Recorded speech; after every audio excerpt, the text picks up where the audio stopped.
The David Pakman Show at davidpakman.com. Welcome to the bonus show.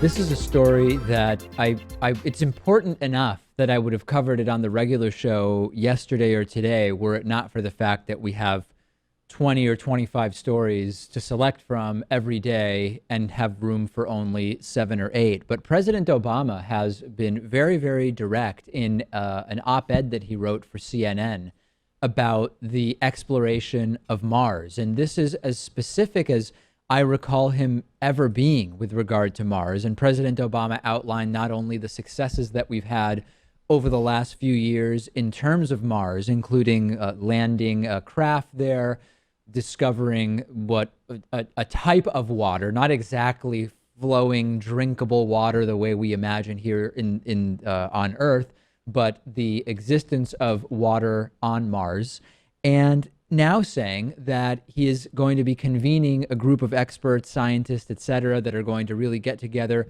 and push forward in terms of the plan to go to Mars. And the Mars talk now, this is something that, I don't know, 4 years ago, when I would talk about it on the program, by and large, people would email and say, it's interesting to think about, David, but it's really sort of a pipe dream.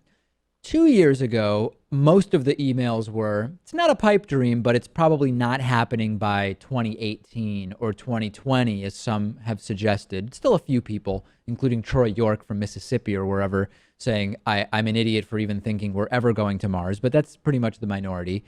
And now really the conversation is, will it be private industry, or will it be governments, or will it be a coalition of both, or a coalition of different governments that are going to get us to Mars, and when? The question really is no longer if, and questions about manned missions or not to begin with, one-way missions, or can we at least go with the idea of bringing people back, experiments in terms of what would the isolation be like, et cetera, et cetera.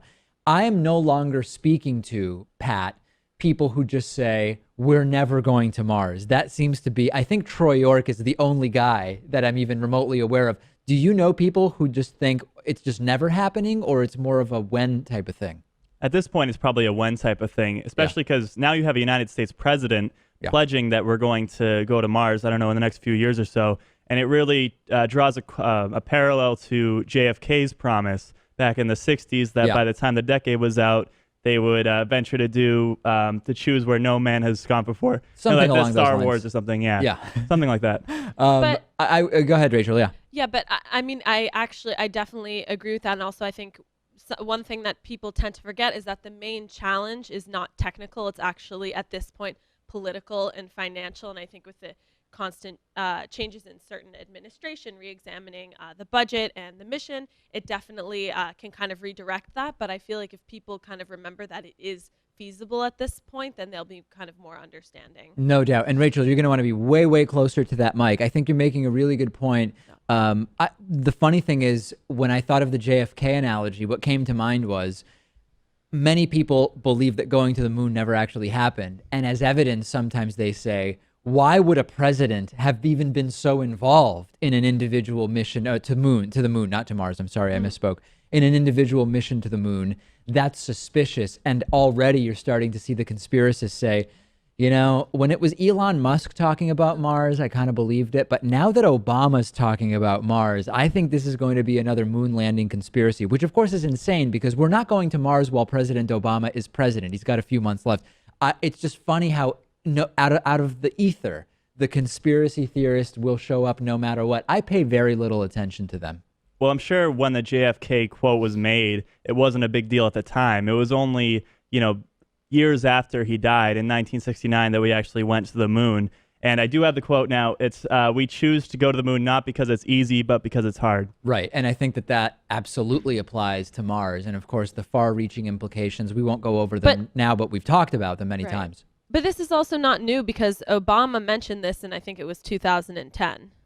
Going to Mars specifically, or just renewing the interest in space exploration? I believe it was going to Mars specifically, but now I need to double check on that. I know he's been talking about this since 2010. Well, that that I like. That is something that I do like about President Obama. And he has been pretty much by and large committed to continuing space exploration to differing degrees of sort of specificity. Okay, let's move on. Rachel, you've got a couple interesting stories for us. Yes. So writer Kelly Oxford, she is based in LA and she's got a really big social media following. I think she has an audience of about over 750,000 followers, tweeted to all of them after the Trump tape leaked about grabbing women by their genitals. Yes. So she tweeted out, quote, "Women, tweet me your first assaults. They aren't just stats." And then she said, "I'll go first," and wrote, quote, "Old man on city bus grabs me by my genitals," although she used a different word. Yeah, you can. I mean, feel free to use whatever word you want. Yeah, I don't really like saying that word personally, All but right. yeah. And smiles at me. I'm 12, end of quote. And after she sent out this tweet, it ended up getting, I think, about 50 responses per minute. She had in total overall, I think, over 1 million responses. She later on said that she had absolutely no idea that it would get this type of response, but it definitely kind of opened up a very large dialogue about sexual assault, with many women tweeting about times they had been harassed or even molested, raped, attacked, assaulted. Some people didn't go into details. Some people went into more graphic detail for whatever reason, maybe if that was cathartic. And it kind of started a larger conversation about complicit silence, and many of the tweets actually did not mention Trump by name. So it really kind of shifted to more of the larger discussion about sexual assault, even though it definitely kind of was instigated by the Trump tape. Yeah, I mean, I guess we could call it, I don't know that I'd call it a silver lining of the Trump tape being released, but at least it does seem like it was able to illuminate the fact that many women have stories like these. Of course, when you've got a country of 340 million people and you're talking about Twitter alone, you can't deduce anything in particular from the number. But what's interesting is that all young women that I know, many of them say, "I've never been sexually assaulted in a physical way. I've never been raped or molested." That's very, very common. But I don't know that I have any female friends who say, "I've never just been catcalled on the street to the point where I felt uncomfortable and just wasn't sure whether it was going to escalate into something more." Just about every young woman I know, particularly friends from New York and here in Boston, urban areas, just because there's more people, I don't really know any woman who says, "No, I've never been catcalled and made to feel uncomfortable." I don't know about you guys, but it just seems like it is overwhelmingly common. Yeah, it's overwhelmingly common. It definitely makes people feel unsafe. I do think it can go to either gender, and I feel like sometimes you kind of have to be careful in that sense. But also, she started the hashtag. It was hashtag not okay, which ended up really taking off as well. However, it did attract some trolls who were saying that people were victim blaming, and they were kind of using the hashtag as kind of a scapegoat, which I don't really agree with at all.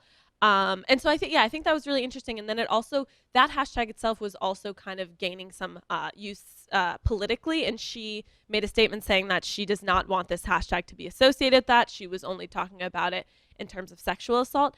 Another thing that's really interesting, though, is that this isn't kind of the first social movement against sexual violence, because in the 1970s, the Take Back the Night movement started against sexual violence. So I think it's definitely opened up a really important and interesting conversation. Pat, can you tell us about the craziest catcalling incident you've been involved in?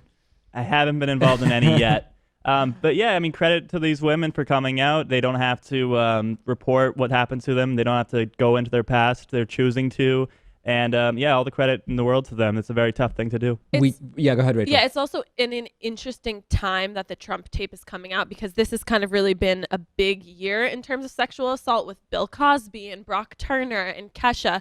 So he's definitely kind of negatively bolstering that narrative. So I think this is a very nice counterbalance to that. I agree with you. It in a very unfortunate situation, a type of silver lining. But I'm also kind of wondering, I know this is not tangential, but I feel like I wonder if now could Bill Clinton kind of be elected if this type of social media movement was kind of going on. I'm just wondering about that. I mean, I think it's really hard to imagine if Bill Clinton hadn't already been president and we knew everything we already know. But I think there's no doubt that if Bill Clinton were running for president now, I can only assume that the accusers would be paraded out in the way that happened to Herman Cain when he ran for president years ago, and his campaign just imploded after numerous, it seemed like endless almost, allegations of various inappropriate sexual advances and sexual assault, etc.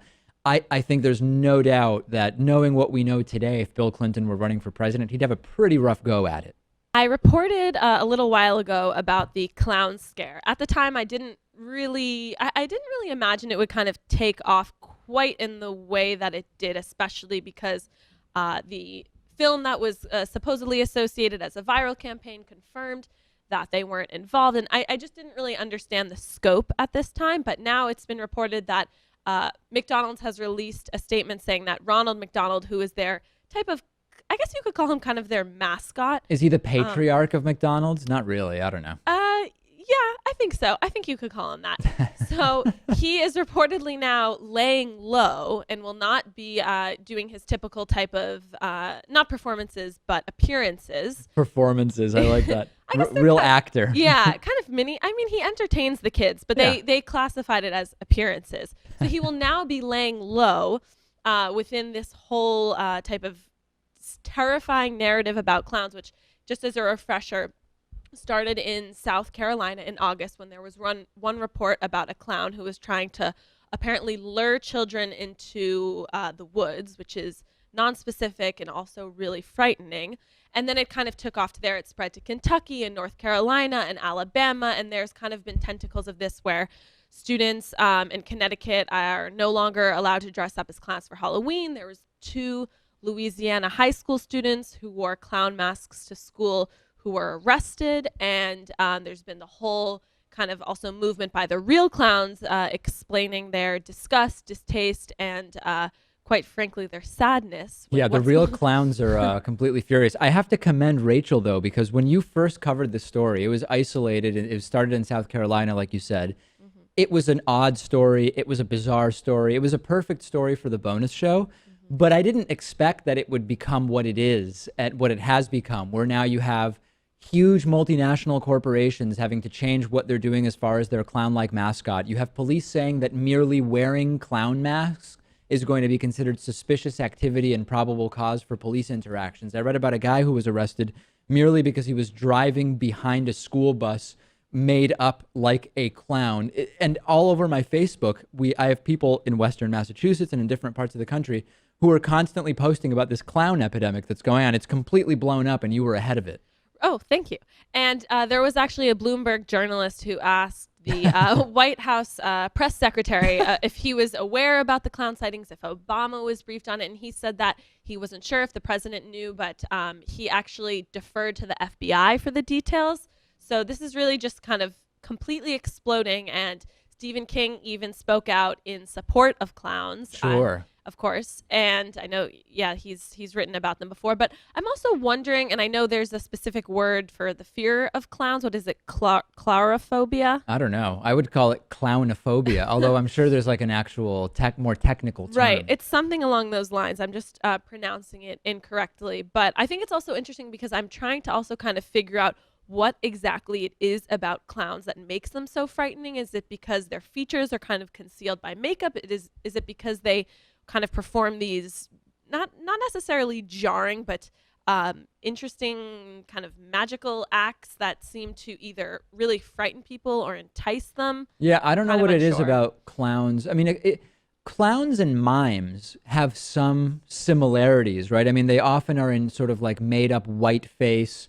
The mimes often have, like the bright red lipstick and like a black, white, red sort of motif, whereas the clowns have the red nose and the white face and then brighter colors. I honestly don't know what it is about clowns that scare people. It doesn't really scare me. The weirdest thing I find about clowns is that when you see a clown from far away, the idea is, oh, it's this cartoonish and sort of well put together uniform or disguise or costume, and it's all clean and the whites are white and etc. But very often when you get close to clowns, you realize that their costumes are kind of filthy and you can see the jeans underneath the thing, and it sort of loses its appeal where you're like, this isn't exactly reminiscent of the cartoon clown that I grew up with. Well, I mean, I think there's two things. I think a distinction between the mimes and the clowns is that the mimes can almost more certainly be associated as being kind of artistic and with art.